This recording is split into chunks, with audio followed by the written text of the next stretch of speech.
I want everybody to stop dying. They're dying.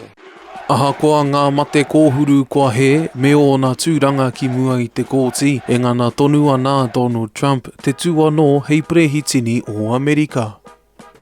Remember this, nothing worth doing ever came easy. He oe e whaia hoki a Kamala Harris o te pāti mana pori I te mana kia tū hei prehitini wāhine tuatahi o Amerika, a e whakapau wera katoa ana ia ki te tutuki I tōna whāinga.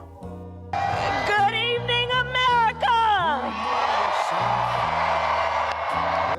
Me te aha kua huri kanohi atu te ao ki tēnei pōti nunui, hei tā tētihi uri Māori, te mōhio ko wai ka whakaihuaka. Yeah, it's been pretty intense. I mean, there's a lot of, obviously been a lot of rallies. Michigan's one of the swing states, so one of the battleground states. So Trump's been here probably at least 10, 15 times in the last 3 months. Kamala has been here about 10 times over the last months. So this is a really important state to get. Ko neke atu I te waru tau a Nathan Hoturoa Grey e noho ana ki Michigan, Amerika. Hei tāna e noho haurua ana te iwi. Are we ready to do this? We're ready to get out the vote? It just can't get more divided. It's quite crazy to try and understand how both sides think, because they're just so separate and so different in their ways of thinking how the country should be led. So, yeah, for me, the Democrats much more kind of community focused. They're obviously very strong on climate change. They're really strong on female reproductive rights in particular.